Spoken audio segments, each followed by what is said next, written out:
Merci d'être au rendez-vous de cet entretien exclusif avec le porte-parole du gouvernement béninois, Wilfrid Léandre Mbedi, qui nous reçoit. Il fait la promesse de tout dire sans détour sur la présidentielle de 2026 au Bénin, les transformations structurelles opérées sous la présidence Talon, mais aussi la politique extérieure du Bénin. Monsieur le porte-parole du gouvernement, bonjour. Bonjour M. Bokor, je salue tous vos téléspectateurs et vos followers et je salue tout le Togo. Merci de nous recevoir chez vous. C'est un plaisir. Nous démarrons cet entretien avec un sujet qui fâche peut-être. Oswald Omeki, Olivier Boko, encore des concurrents politiques envoyés au NUF. N'est-ce pas une nouvelle mauvaise publicité pour la politique béninoise? Pour nous, ce n'est pas un sujet qui fâche. Et contrairement à la lecture que vous en avez, M. Omeki, M. Boko, qui sont pour nous des frères et un aîné, étaient, jusqu'à la date où le complot a été éventré, étaient les amis du président de la République. Et mieux, M. Boko, c'est plus qu'un ami, il appelle son frère. Donc il n'y a pas de concurrence. Il n'y a pas de concurrence. Et il n'y a pas de concurrence à l'égard de Patrice Talon, dont le mandat finit dans 15 mois et qui, formellement, a acté son départ déjà. Par contre, il y a eu un dossier dont la justice a connu, laquelle justice a eu le temps de faire ses enquêtes, de tirer les conclusions, d'organiser un procès régulier au cours duquel les intéressés ont eu la possibilité de s'exprimer, de se défendre, même si à un moment donné dans leur stratégie, ils n'ont pas voulu aller au fond du débat, mais la justice avait des éléments qui ont conduit à la condamnation de ces personnes. Et vous dites, encore des concurrents politiques au NUF? Non, il n'y a pas de concurrents politiques qui soient allés au NUF parce qu'ils n'auraient rien fait. Vous avez au Bénin une démocratie qui fonctionne, où il y a des adversaires, il y a des opposants, il y a des critiques et parfois très acerbes qui sont là, à qui personne ne dit rien. Cependant, il y a des acteurs politiques qui, à un moment ou à un autre, ont commis des actes répréhensibles dont la justice est obligée de se saisir ou pour lesquels la justice doit être saisie. Le cas échéant, elle fait son travail, qui est d'enquêter, d'arriver à des conclusions fortes et de tenir un procès. Parce que c'est trop facile. Si on dit qu'on est un acteur politique et qu'on s'est retrouvé en prison juste parce qu'on est acteur politique, aucune loi au Bénin n'a prévu un délit politique. Aucune loi. Par contre, il y a des délits de droit commun. Monsieur Boko, vous êtes journaliste. Au Bénin, les délits de presse sont dépénalisés. Donc, si vous venez ici, vous exercez au Bénin comme journaliste, vous me diffamez, comme vous voulez. Je ne peux pas vous faire condamner à une peine de prison. Tout au plus des amendes et des dommages d'intérêt. Donc vous ne pouvez pas aller en prison. Mais si en tant que journaliste, vous volez la moto ou la voiture de quelqu'un dans la ville, même si vous avez une carte de presse, même si c'est affiché sur votre poitrine ou votre front que vous êtes journaliste, vous avez commis un délit de droit commun pour lequel vous serez jugé et vous irez en prison. Ceux qui ne savent pas vont dire « Oh, on a mis un journaliste en prison ». On n'a pas mis un journaliste en prison. On a mis un voleur de voiture ou de moto en prison. Donc, lorsque les acteurs politiques, forts de leur casquette, en arrivent à commettre des actes qui relèvent du droit commun, ils doivent répondre comme tout citoyen. Et c'est ce qui s'est passé au Bénin pour toutes les personnes auxquelles vous pensez. Aucun citoyen béninois, parce qu'il serait politique, parce qu'il serait un adversaire, ne s'est retrouvé en prison. La preuve, il y en a 10 000 autres qui sont là, à qui personne ne dit rien, qui pourtant font leur travail de politiciens, critiquent à l'envi et parfois même dans l'outrance. Et pourtant, personne ne les a envoyés en prison. Mais pour insister un peu sur les cas Oswald Omeki et Olivier Boko qui n'est pas mon frère malgré son nom, ce sont des amis, des frères d'hier. S'ils ont décidé de prendre les armes, de retourner les armes contre vous, c'est qu'ils ont de bonnes raisons peut-être. Moi, je n'ai pas de commentaire à faire sur les intentions, sur ce qui a été fait. La justice a fait un travail. La justice est arrivée à ses conclusions. Sa religion, c'est que les faits qui leur sont reprochés étaient constitués et ces faits sont sanctionnés par le code pénal à l'aune duquel ils ont été condamnés. Oui, mais si on égrène les adversaires politiques qui ont maille à partir avec la justice béninoise aujourd'hui, ils sont nombreux. Est-ce que c'est une coïncidence? On ne va pas dire que c'est une coïncidence. Le Bénin est en train de changer et nous disons qu'en démocratie, liberté va avec responsabilité. Vous êtes libre au Bénin de dire ce que vous voulez, d'écrire ce que vous voulez, de faire ce que vous voulez, mais vous devez être prêt aussi à en répondre, assumer. C'est de ça qu'il s'agit. Et le président Talon a toujours dit depuis le début, chacun est libre de faire, de dire ce qu'il veut, quitte à répondre de ses responsabilités aux besoins. En ce qui concerne l'opposition politique, elle se dit persécutée. Est-ce qu'elle a encore une marge de manœuvre dans la présidentielle de 2026 à venir? Bon, et partout au monde, les opposants ont souvent eu cette attitude de jouer les victimes. Et même s'il y a un petit événement, on peut le monter en épingle pour faire croire que... Parce que c'est une posture peut-être qui est rentable politiquement. Je ne vous enseigne rien. Je suis l'actualité chez vous de temps en temps.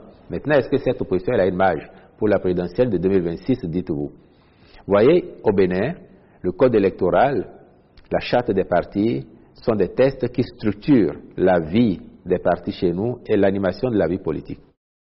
À partir de 2026, pour aller à la présidentielle, par exemple, un candidat doit être porté par un parti ou des partis, mais avoir les parrainages de responsables de son parti, des maires et ou des députés, des responsables du parti ou du parti de même obédience. Quand vous regardez aujourd'hui factuellement, à l'Assemblée nationale, nous avons 3 grands partis. L'Union progressiste, le Renouveau, le premier parti du Bénin, le BR et les démocrates qui sont à égalité en nombre de sièges au Parlement. Les démocrates ont 28 députés, comme le BR. Les 28 députés qu'ils ont suffisent pour leur donner les parrains qui, eux, représentent 20% du corpus des parrains, maires et députés confondus, provenant d'au moins 15 circonscriptions électorales. Ils ont ça, les démocrates. Donc, à l'heure où je vous parle, ils ont ce qu'il leur faut pour désigner leur duo de candidats à la présidentielle de 2026. Et nous avons fait quelque chose de formidable. En votant le code électoral, nous avons sécurisé les élus des partis. Donc, les démocrates, ils sont rassurés de ce que leurs 28 députés doivent leur rester jusqu'à la fin de la législature. Il ne peut pas se passer demain qu'un député LD démissionne de son parti et vienne se faire encarter auprès des partis de la mouvance et dit, par exemple, lui, il va donner son parrainage à un candidat de la mouvance. Ce n'est pas possible. Le Code a sécurisé cela. Mais quand le Code fait ça, c'est parce que nous avons décidé de remettre les partis au cœur du jeu politique, au cœur du jeu démocratique. Il faut savoir que dès 1990, dans la Constitution, on a dit que ce sont les partis qui animent la vie politique chez nous. Et il se fait que pendant 30 ans, nous avons eu une pratique totalement débridée où on avait des partis pas viables du tout, de sorte qu'aucun d'entre eux n'a jamais réussi à conquérir le pouvoir d'État. Vous feriez une élection présidentielle au Togo, en tout cas depuis combien de dizaines d'années, ça serait surprenant que le président ne provienne pas d'un parti politique, n'est-ce pas? Parce que vous avez eu le temps d'avoir quelques partis qui sont costauds. Et nous, on n'avait que des partis fragmentés, des partis au mieux de régions, au pire de villages, voire de familles. Et désormais, nous sommes dans la logique d'avoir des grands partis, des partis d'envergure nationale, qui portent eux-mêmes des leaders qui ont une certaine envergure. Et c'est ça le but et le gain majeur de cette réforme. Parce qu'on sait tous que la gouvernance est déterminée par la qualité du personnel politique. Et ce personnel politique, il faut faire en sorte qu'il soit le plus qualifié possible. C'est ce que nous avons commencé à faire au Bénin. Eh bien justement, est-ce que cette vision du chef de l'État portée à son arrivée au pouvoir, d'assainir l'environnement des partis politiques, de les réduire, est-ce que cette politique, cette vision a prospéré aujourd'hui? Est-ce qu'elle est efficace? Est-ce que les résultats sont bons? Il ne s'agissait pas pour le chef de l'État de réduire les partis politiques, non. Avant l'avènement du président Talon, toute la classe politique béninoise, toute obédience confondue, avait décidé, ou en tout cas avait réfléchi et acté la nécessité d'opérer les réformes. Mais il fallait beaucoup de courage pour faire ça. Beaucoup de courage. C'est ça qui fait qu'avant Patrice Talon, personne ne l'a vraiment fait. Le président Boni Yayi, quand il reprenait le pouvoir en 2011, donc à son deuxième mandat, si vous avez suivi son discours d'investiture, il mettait l'accent sur la nécessité d'oser faire des réformes, notamment du système partisan. Le président Adrien Oumbeji, qui est redevenu président de l'Assemblée nationale en 2015, dans son discours d'investiture comme de l'Assemblée nationale, il a réaffirmé la nécessité de réformer le système partisan béninois. Eux, il fallait déjà de resserrer le nombre pour faire de grands partis. Mais après, entre les intentions et les actes, il y a généralement loin de la coupe aux lèvres. Mais le président Talon a décidé, lui, de rester fidèle au diagnostic qu'il a fait en tant que candidat et à l'engagement qu'il a pris de procéder à ces réformes. C'est pour ça que, très vite, en discutant avec les uns et les autres, il a dit, nous devons y aller. Et la réforme fait quoi? Elle ne limite pas le nombre de partis, M. Boko. Aujourd'hui, au Bénin, nous avons au moins une quinzaine de partis politiques. Demain, on peut en arriver à 100, comme on était à 289 en octobre 2019, quand la réforme arrivait. On peut avoir 500 partis politiques au Bénin demain. Mais ce que nous disons, c'est que les partis de gouvernement doivent être des partis d'envergure nationale. Vous pouvez choisir d'avoir un parti de quartier, de village, et d'être un agitateur d'idées. Mais si vous décidez d'aller conquérir le suffrage des populations pour avoir le pouvoir d'État, la magistrature suprême par exemple, on vous demande d'être présent dans tout le pays. Si vous voulez aller aux législatives et enlever des sièges de députés, on vous demande d'avoir au moins 20% des suffrages dans chacune des circonscriptions électorales législatives, et nous en avons 24. Pourquoi? Il y a des partis, je vous ai dit tout à l'heure qu'au mieux nous avions des partis régionaux.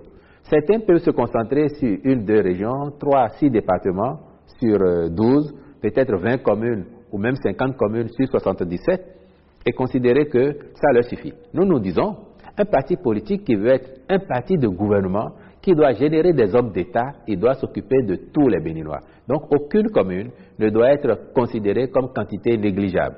Et ça fait quoi? Ça favorise l'unité nationale. Ça favorise les regroupements. Donc vous pouvez être sans leader politique, décider à l'aune des prescriptions du code de vous mettre ensemble, quitte à avoir des courants qui s'animent librement au sein des partis. À quoi vous sert-il d'avoir 20, 30, 50 partis qui, pris individuellement, ne pèsent pas grand-chose, alors que vous avez la possibilité de vous mettre ensemble, de gérer vos contradictions, d'avoir des courants qui s'animent et de commencer à devenir grand, beaucoup plus grand avec le temps, et de vous imposer. C'est ce que nous voulons, pour que, à terme, au Bénin, il y ait 2, 3 grands partis qui s'altèrent au pouvoir, qui ont une idéologie, et les populations savent, quand elles ont voté pour tel parti, voilà à quoi on s'attend. Quand elles sont satisfaites, elles le reconduisent. Quand elles ne sont pas satisfaites et qu'elles changent avec telle autre obédience, voilà à quoi on peut s'attendre. Et ça donne de la lisibilité à l'action politique. Mais pourquoi vous empêchez les démocrates d'exercer les activités politiques, d'aller au contact des populations sur le terrain? Parce que ce parti sort régulièrement pour dénoncer les entraves à la liberté d'exercice de leur droit d'être au contact des populations. Quand vous avez une activité à faire ici, un rassemblement, vous faites une déclaration. L'autorité administrative apprécie. Et elle est garante de l'ordre public.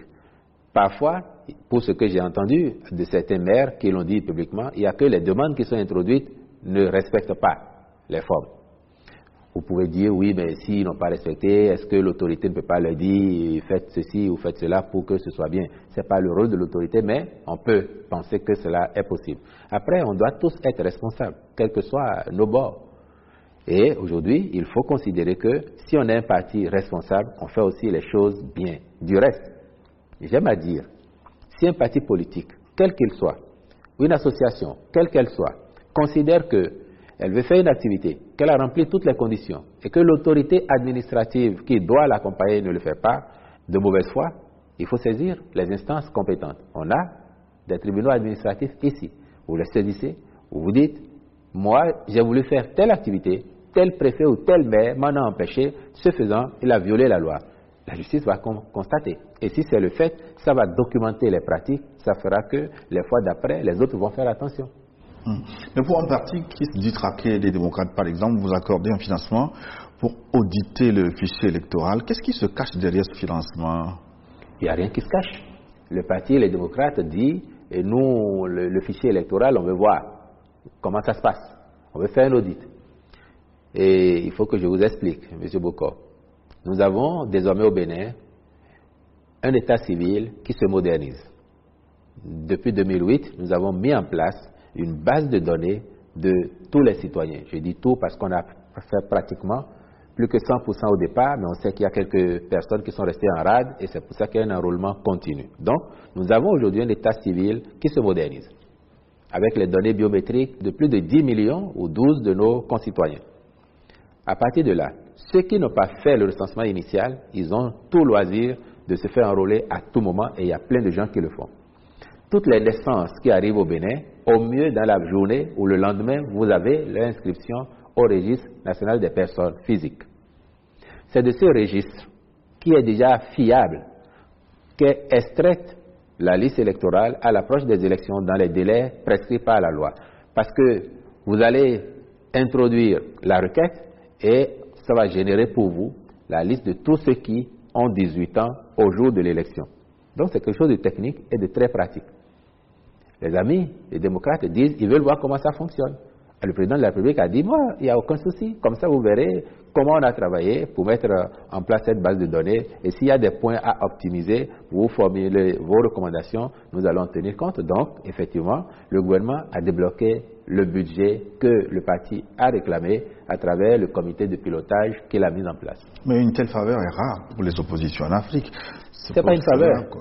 Ce n'est pas une faveur, nous considérons que c'est une contribution citoyenne. D'ailleurs, le président de la République a dit au comité de pilotage qu'il a reçu qu'il ne les voit pas comme des mandataires d'un parti d'opposition parce que pour lui, ce n'est pas l'opposition qui fait l'audit puisque la liste ne sert pas que l'opposition ou que la mouvance présidentielle. C'est une liste au service de tous les Béninois. Donc, il considère que c'est un travail citoyen parce que d'ailleurs, la plupart des acteurs de ce comité de pilotage proviennent de la société civile. Il y a un représentant de l'opposition, mais ils ont mis assez de membres de la société civile dedans, et c'est pour cette raison. Déjà pour montrer sa bonne foi. Ensuite, pour montrer qu'il n'y avait rien à cacher, que le gouvernement a décidé de mettre l'intégralité des moyens demandés par l'opposition à travers le comité de pilotage. Monsieur le porte-parole, vous allez souvent sur le terrain pour des tournées de reddition de comptes. Que disent les Béninois? Sont-ils satisfaits des réformes que vous avez opérées, des réformes qui ont porté des fruits avec des performances économiques reconnues sur le continent, sur le plan des infrastructures, en matière de santé et d'emploi? Vous avez changé le Bénin en disant, est-ce que le Béninois est satisfait de ces performances? Mais merci de le reconnaître, vous qui venez, même si ce n'est pas de très loin, mais d'un peu loin quand même, et d'un pays voisin, c'est vrai que ça frappe. Pour la personne qui ne vit pas au Bénin, ou qui vient périodiquement, ça frappe les changements que l'on voit. Et effectivement, le Bénin a fondamentalement changé. Ça, c'est à l'actif de tous les Béninois, tous les citoyens, quel que soit leur rang, quelle que soit leur obédience politique. C'est le travail, dit le président Talon, de tous les Béninois. Que disent-ils quand on va à leur rencontre? Globalement, aujourd'hui, ils sont satisfaits. Globalement, ils voient que le pays change, ils voient que le pays se transforme. Et ce qui est encore plus réconfortant, plus gratifiant, c'est les gens qui, au départ, ne croyaient pas du tout et vous disent, moi, au départ, franchement, je ne croyais pas à M. Talon. Je n'ai même pas voté pour lui, je ne l'ai pas soutenu. Mais aujourd'hui, je vous le dis, il y en a tellement qui souhaiteraient même qu'il puisse continuer l'aventure au-delà de 2026, ce qui, pour nous, n'est pas à l'ordre du jour. Donc, les Béninois, ils sont satisfaits, et parce qu'ils sont satisfaits, le gouvernement, il est aussi un peu victime des succès qu'il a engrangés. Tout le monde veut désormais avoir dans sa commune, voire dans son village, telle infrastructure. On fait des marchés modèles. Vous allez dans des communes où les circonstances ne permettent pas encore de le faire, tout le monde vous dit, à quand notre marché modèle? On fait des routes, aujourd'hui, de plus en plus durables. Et le président Talon a lancé un chantier, c'est celui de connecter toutes les communes par au moins une voie bitumée. Et nous y sommes pratiquement à une ou deux communes près, on a réussi ça. Des routes réalisées, certaines en cours, d'autres déjà engagées pour lesquelles on a signé. Toutes les populations vous disent, on veut des routes, mais on veut des routes de cette qualité parce qu'on voit que c'est durable. On peut ajouter les stades de... Et au-delà des routes, ils veulent des stades, parce qu'on aura quand même fait 22 stades omnisports en un mandat de 5 ans, et toutes les autres communes vous disent, à quand notre stade? Ou encore, on a eu un programme emblématique, asphaltage. Au-delà des routes, on essaye maintenant de construire nos villes, de faire l'urbanisme avec des voies bitumées ou pavées et avec des collecteurs pour que les eaux s'écoulent. Dans la première phase de ce programme, on a impacté 9 villes. Et toutes les autres communes du Bénin veulent aussi leur programme asphaltage. Donc vous allez n'importe où, on vous demande quand est-ce que chez nous, quelques rues vont être asphaltées. Et donc aujourd'hui, on sent un état d'esprit où les Béninois sont plus optimistes et considèrent que les temps changent positivement et qu'il n'y a pas de raison que le progrès, le développement ne viennent partout sur le territoire béninois à quelques échéances bientôt. Pour les infrastructures, c'est très visible. Les agrégats économiques vous donnent raison. Mais quand on interroge le panier de la ménagère, il est encore en souffrance. Où va l'argent? Le panier de la ménagère, comme vous dites, nous, on a conscience que On fait tout ça pour améliorer le cadre de vie, améliorer les conditions des populations, mais on aimerait tellement aussi que dans les poches, il y ait encore plus d'argent. Mais le débat sur le panier de la ménagère, c'est un débat éternel. Il a existé hier, il existe aujourd'hui, il existera demain encore, on n'en finirait jamais. Et je vous mettrai au défi de me citer un seul pays où on ne parle pas de ça. Mais nous sommes en phase de construction. Regardez, M. Bokor. Au-delà des réalisations que vous avez évoquées, je vous donne l'exemple sur le chantier du numérique, la digitalisation, la dématérialisation. Et là, nous avons également fait des prouesses incontestables. Aujourd'hui, au Bénin, vous avez à peu près 200 services publics disponibles en ligne. Si vous êtes béninois et que vous êtes né à Parakou, ou à Natitengu, ou à Tangueta, ou vous vivez à Cotonou, avant, pour avoir votre casier judiciaire, il vous faut vous déplacer. Ou vous avez un parent, vous envoyez de l'argent. Si vous vous déplacez, vous allez prendre un hôtel si vous n'avez pas de connaissance auprès de qui vous restez. Dans tous les cas, vous payez le transport. Aujourd'hui, où que vous soyez sur le territoire national, vous appliquez en ligne, vous faites votre demande de casier judiciaire et vous l'avez sans avoir à vous déplacer. Ça vient dans votre boîte, vous imprimez. Vous avez même le fichier. Comme au Togo. Le citoyen qui fait ça, nous on l'a généralisé, hein, le citoyen qui fait ça, il n'a pas le sentiment que vous lui faites économiser de l'argent. Celui qui va payer sa facture pour l'eau, pour l'électricité, il n'envoie plus quelqu'un lui faire les courses en payant les frais des émigrants. Il ne prend pas sa voiture et donc il économise du carburant. Mais il n'a pas le sentiment forcément que vous lui permettez d'avoir de l'argent dans sa poche parce que vous ne lui avez pas donné cet argent. Pourtant, on a fait tellement de réalisations aujourd'hui pour faciliter la vie aux populations et tout cela, l'effet induit, c'est que grâce au numérique, il y a des dépenses dont on fait l'économie et cet argent reste dans les poches. Donc on va continuer à faire ça pour amplifier encore l'impact du numérique sur la transformation de notre société et la facilitation de la vie aux populations. Néanmoins, j'entends bien que cela ne suffit pas. Si on va viser spécifiquement à panier de la ménagère, c'est encore nous qui, en décembre 2022, avons décidé de faire une revalorisation des salaires et de la faire à des niveaux jamais atteints auparavant au Bénin. Vous avez des corps de métier où les augmentations ont atteint jusqu'à 60%, 50%, chez d'autres 40, 35, 30%. Inédit au Bénin, ça n'avait jamais été fait avant. Donc nous savons que si nous avons les moyens d'apporter un plus à nos concitoyens, personne ne nous prierait de le faire. Il n'aurait même pas besoin de manifester ou de revendiquer, nous le ferions. Le dernier exemple en date, c'est qu'il y a quelques jours en Conseil des ministres, nous avons pris une décision pour accorder des mesures incitatives à un corps de métier. Par exemple, certains professionnels de la santé, des médecins, qu'ils soient généralistes ou spécialistes, ou certains praticiens spécialistes du secteur de la santé, parce que nous voulons qu'ils restent à leur poste et qu'ils délivrent de meilleures prestations à nos populations. Quand on fait ça, quand on fait en sorte que l'école fonctionne bien, que l'hôpital fonctionne, parce que les enfants ne sont plus livrés à eux-mêmes dans les rues du fait de grèves intempestives, à l'hôpital, plus aucun agent ne dit à une femme enceinte qui arrive en travail, « Madame, on ne peut pas s'occuper de vous, tant pis pour votre vie, tant pis pour la vie de l'enfant que vous portez. » Quand on fait ça, on apporte un plus à nos populations. Et ça aussi, ça participe de l'amélioration des conditions. Mais on ne regarde pas souvent ces aspects parce qu'on se dit, c'est déjà un acquis de toutes les façons. Ce qu'il nous faut maintenant, c'est la magie pour que les billets, les pièces qu'on a dans nos poches se multiplient sans cesse. On va y arriver avec l'ampleur du travail que les Béninois font. Génération après génération, arrivera un moment où le bien-être sera quelque chose d'évident et de généralisé dans le pays. En matière d'emploi, vous avez quelques chiffres à votre actif. Vous avez généré des emplois, notamment avec la construction du centre industriel de Glodjigbe. Mais là, la question qu'on se pose, est-ce que les salaires sont décents? Est-ce que les jeunes qu'on voit déferler le matin, ressortir le soir de ce centre industriel, est-ce qu'ils sont satisfaits des revenus qui leur sont proposés? Je suis heureux de vous entendre dire ce constat-là et de dire qu'à Glodjigbe, ça déferle, c'est le mot.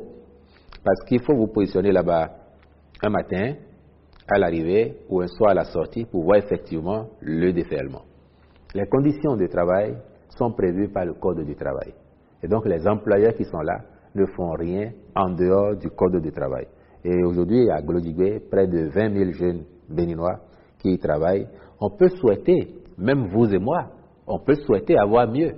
Et donc, j'entends bien que nos concitoyens qui ont un emploi à Glodjigwe souhaitent avoir mieux. Et nous, notre devoir, c'est de faire en sorte qu'il y ait de plus en plus d'usines, d'entreprises qui s'installent pour recruter des jeunes et qui fassent qu'ils échappent à la précarité. Et à partir du moment où ils font bien leur travail, qu'ils gagnent mieux, c'est également notre souhait.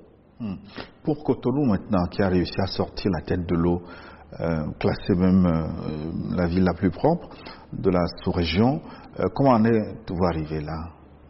Mais ça a été beaucoup de travail lié à l'ambition exprimée par le président de la République et aussi la détermination des Béninois. Parce que n'oubliez pas, nous, on n'a jamais prétendu que tout ce que nous faisons, c'est l'œuvre du gouvernement et du président de la République seulement.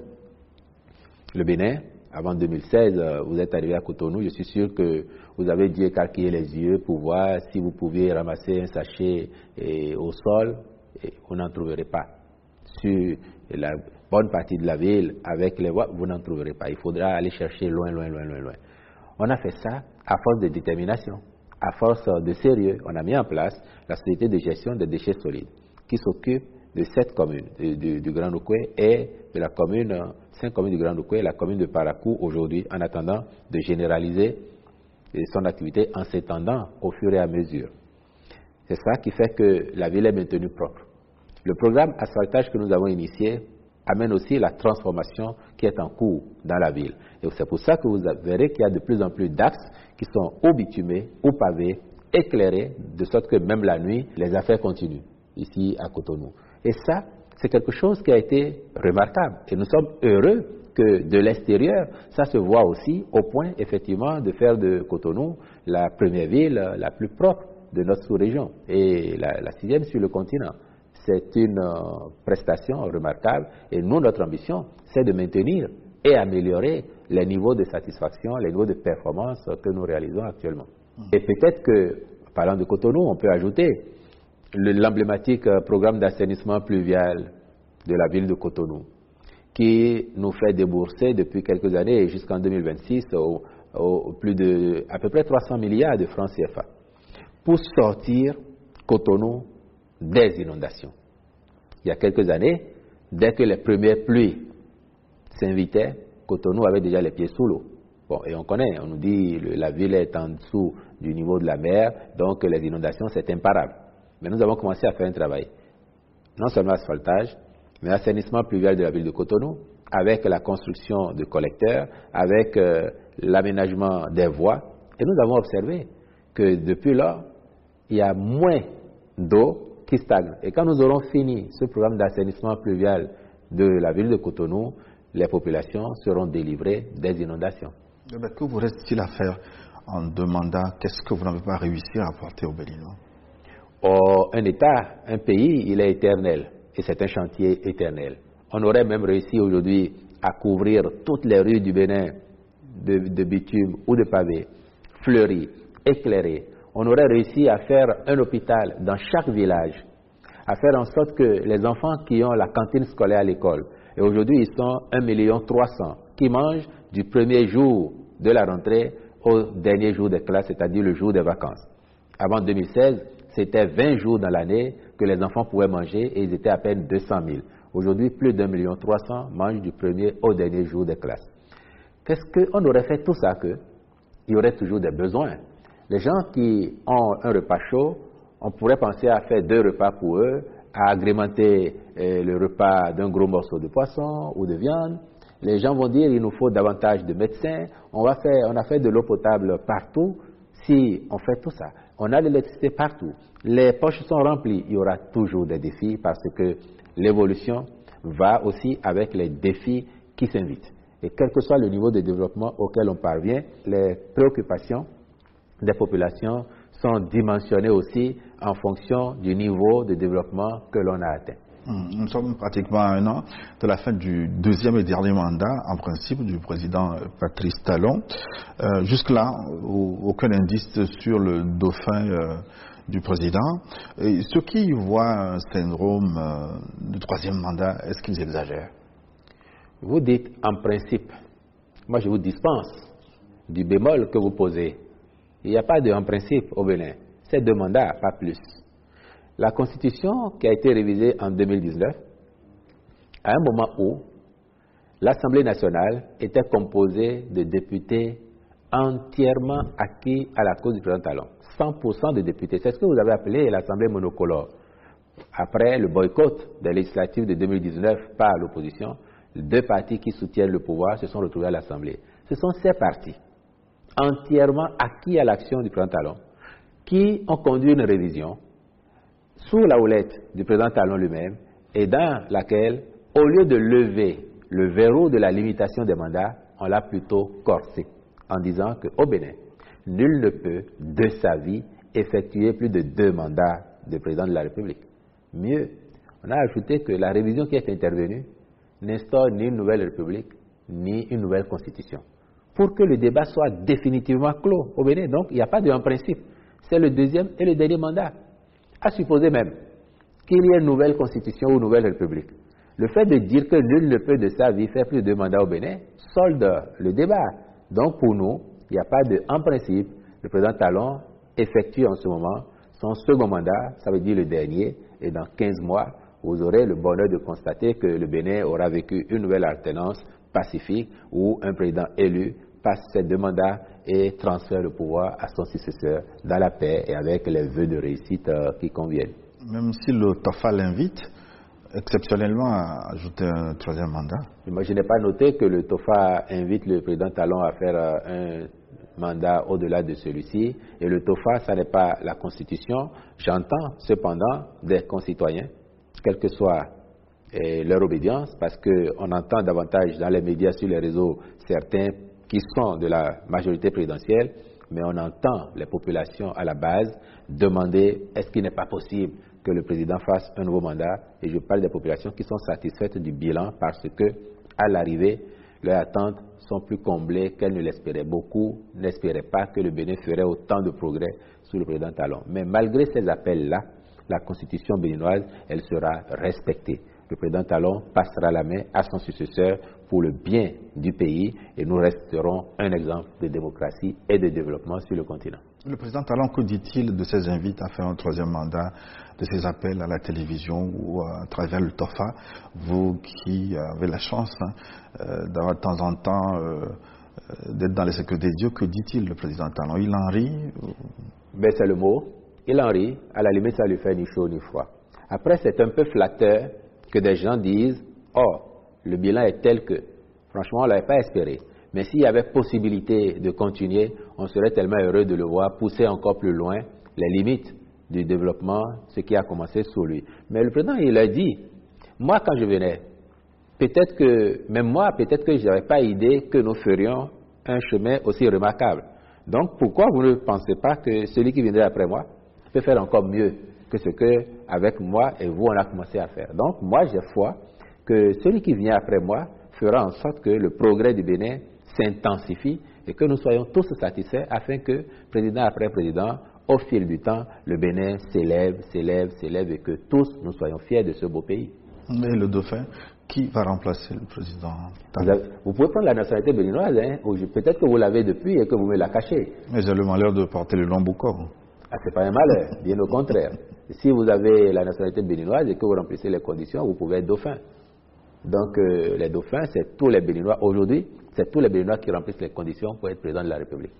Mais le président, à un moment donné, il portera son choix sur son remplaçant. Évidemment, puisque s'il y a 12 millions de dauphins, il y en a un seul qui s'assierait sur le siège le moment venu. Donc à l'intérieur de tous les potentiels, il finira avec les partis qui forment la majorité présidentielle aujourd'hui, il finira par faire le casting qu'il faut pour proposer au peuple béninois quelqu'un qui irait à la conquête du pouvoir pour prolonger la dynamique qui est en cours actuellement et faire en sorte que le progrès, le développement qui a commencé, que nous voyons, demeure même au-delà du président Talon. Mais de qui il parle souvent, à qui il fait appel régulièrement? Il ne m'a pas encore fait la confidence de me dire à qui il pense. Donc j'attends. Et votre insistance fait que je vous soupçonne d'avoir la nationalité béninoise et peut-être de me cacher que vous parlez avec le président Talon pour être demain son champion. Est-ce que le talon d'Achille de Talon, finalement, c'est sa politique extérieure? Parce qu'avec les pays voisins, vous avez quelques inimitiés qui vous valent même la fermeture, par exemple, avec le Niger, à ce point-là, est-ce qu'il y a des choses à améliorer? Quoi que l'on fasse, dans quelques secteurs que ce soit, il y aura toujours des choses à améliorer. Je viens de vous dire, malgré tous les résultats que nous avons, et on peut penser que d'une autre façon, on aurait fait ceci de mieux ou cela de mieux. En politique extérieure, nous n'avons pas, nous, travaillé à nous faire de l'inimitié. Vous évoquez le Niger.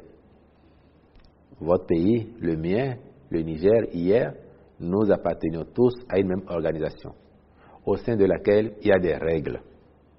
Nous avons appliqué les règles que l'organisation s'est données. Nous avons appliqué les sanctions qui ont été prononcées à l'aune des règles qui régissent cette organisation. Donc, c'est ce que nous avons fait. Nos frères du Niger n'ont pas compris cela. Pourtant, ça n'est pas nouveau. Avant le président Talon, au temps du président Boniaï, il y avait une situation pareille au Mali. Le Bénin a condamné et a exigé le retour à l'ordre constitutionnel. Bon, les temps ont évolué. Nos frères du Niger n'ont pas compris. Depuis, l'eau a coulé sous les ponts, puisque la CEDEAO, avec l'empressement, avec le plaidoyer du président Talon, a fini par lever les sanctions. Et qu'ils vous souviennent, quand elles ont été levées, nous avons été encore parmi les tout premiers, pour ne pas dire le tout premier, à acter la levée des sanctions. Nous avons ouvert la frontière de notre côté. Nous attendons que nos frères du Niger ouvrent enfin la frontière pour que les populations, qui sont les mêmes de part et d'autre de la frontière, recommencent à vivre en harmonie et en coexistence pacifique, comme c'était le cas. Le Niger vous reproche d'héberger sur votre sol des bases militaires par lesquelles se préparent des coups pour déstabiliser le régime de transition. Bon, je sais qu'eux-mêmes, ils n'y croient pas à la vérité. Eux-mêmes, ils n'y croient pas. Parce que ils ont donné des coordonnées GPS qui n'atterrissent même pas au Bénin. Monsieur Boko, vous voyez, le Niger, avant cette situation de juillet 2023, abritait une base militaire française, avait une force américaine chez lui. Le Bénin n'a jamais trouvé que c'était une menace à sa souveraineté. Le Bénin n'a jamais indexé le Niger pour dire mais pourquoi vous avez des Français chez vous qui ont une base, ça nous menace. On n'a jamais fait ça. Donc, à la limite, un pays fait son choix et assume. Mais nous avons fait le choix de ne pas avoir de base. On n'avait pas d'accord de défense avec la France, comme d'autres pays africains ont pu le faire. Nous avons des accords de coopération militaire avec la Russie, avec la France, avec les États-Unis, avec la Belgique et autres. Mais on n'a pas d'accord de défense qui a amené des gens à faire des bases militaires chez nous. Par contre, dans le cadre de notre stratégie de lutte contre le terrorisme, qui nous est importé essentiellement du Burkina et du Niger, et vous comprenez pourquoi, quand la situation du Niger est intervenue, le Bénin a été actif, parce que nous gérions déjà suffisamment la situation sur le flanc avec le Burkina, et nous craignons que si le Niger devrait également devenir un peu comme ce qui se passe ailleurs, ça nous pose davantage de problèmes. Nous voulions la stabilité de la sous-région. Donc, dans cette stratégie-là, non seulement nous recrutons beaucoup de jeunes gens pour l'armée, non seulement nous achetons beaucoup d'équipements, nous faisons de la formation, mais nous avons passé un palier en construisant quelques bases opérationnelles avancées qui sont des petits camps, des petites casernes militaires et des points avancés fortifiés en fonction des localités et du risque identifié par rapport à cette menace-là. Nous avons surinvestissement et il n'y avait rien à cacher. La preuve en est que dès décembre 2022, je dis décembre 2022, donc 7 mois avant le coup d'État, le président Talon, dans son message sur l'état de la nation devant l'Assemblée nationale, a évoqué la construction de ces bases opérationnelles avancées. S'il y avait quelque chose à cacher, on n'aurait pas dit ça. Maintenant que, opportunément, certains s'en saisissent pour dire, parce que le Bénin fait des efforts, ils ont des bases assez modernes, donc on se demande même si c'est eux-mêmes qui ont fait, qui s'en saisissent pour dire que c'est des bases étrangères. On les laisse responsables de leurs propos, mais à chaque fois, nous avons expliqué qu'il n'y avait pas de base étrangère chez nous, pas plus qu'il n'y a d'instructeurs étrangers, instructeurs français, ou de légionnaires, comme on a cru voir quelqu'un ici, des légionnaires noirs. Nous nous battons du mieux que nous pouvons, avec nos moyens, avec nos forces, et nous sommes reconnaissants pour le courage de nos forces armées, nos forces de défense et de sécurité, dont certains éléments vont parfois jusqu'au sacrifice suprême. Nous n'avons pas envie de perdre nos enfants sur le front du terrorisme. Nous n'avons pas envie que cela continue. Or, les gens qui viennent s'en prendre à nous, dès qu'ils ont fait un coup, ils retournent de l'autre côté de la frontière d'où ils sont partis.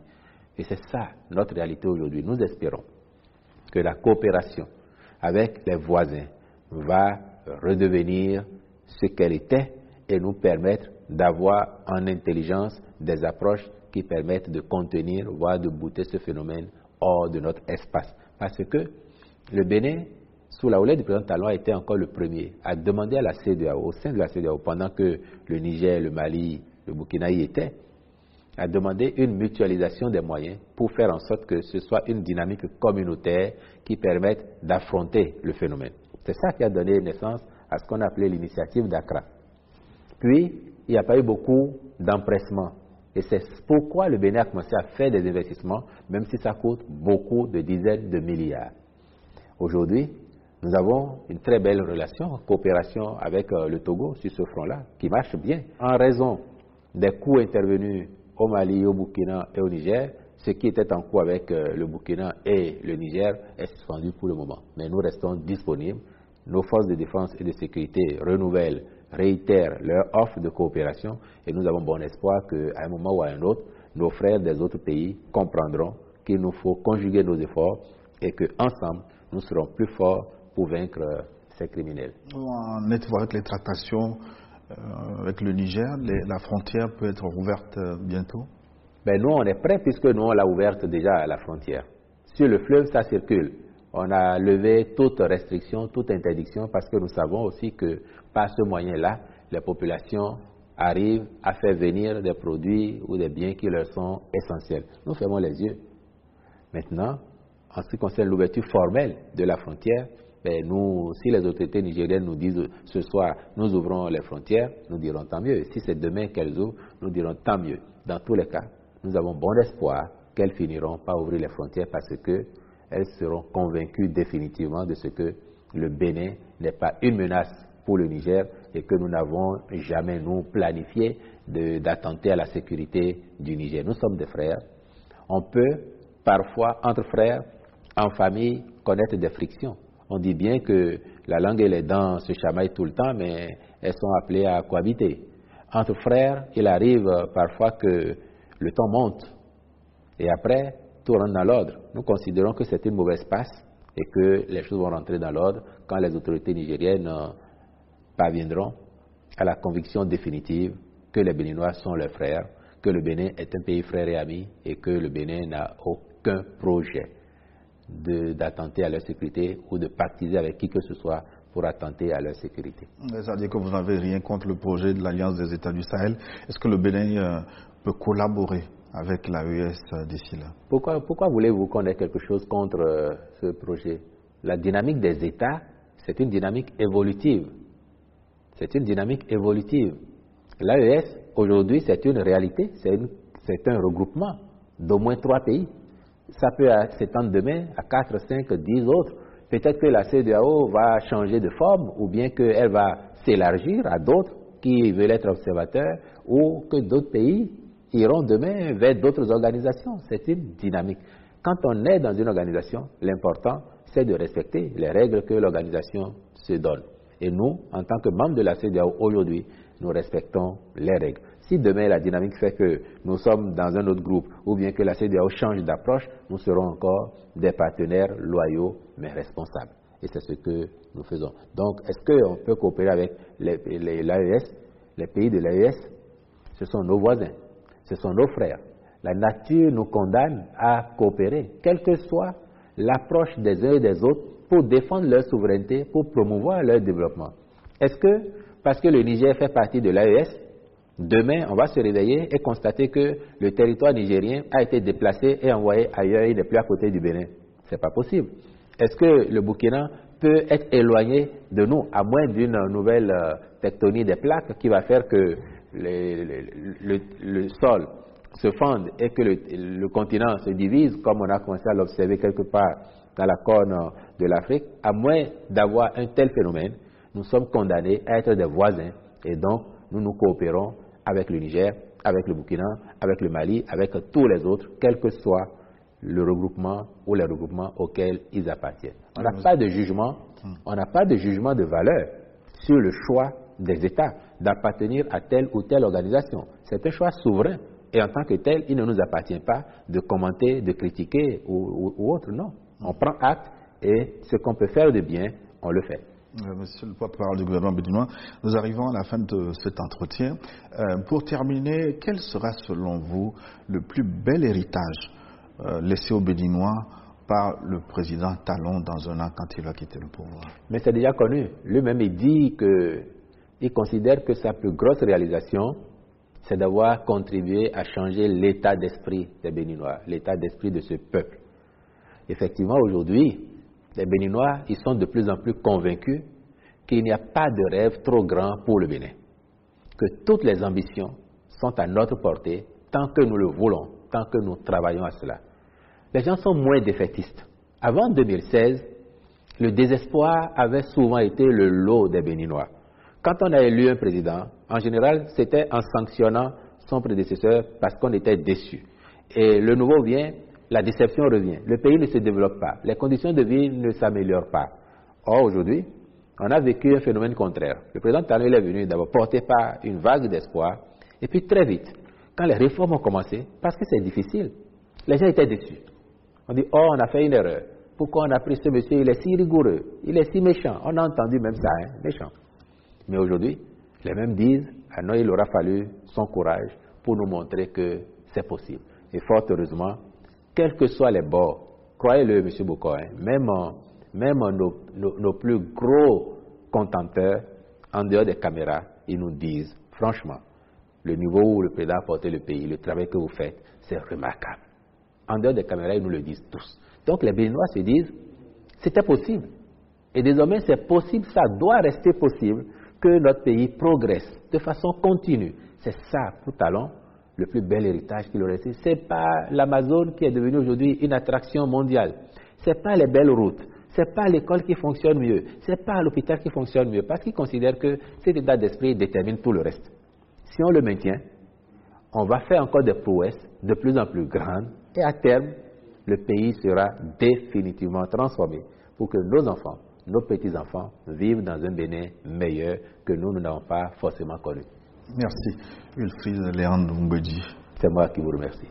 Nous arrivons à la fin de cet entretien. Merci de nous avoir suivis. Vous pouvez le retrouver sur notre chaîne YouTube. À très bientôt.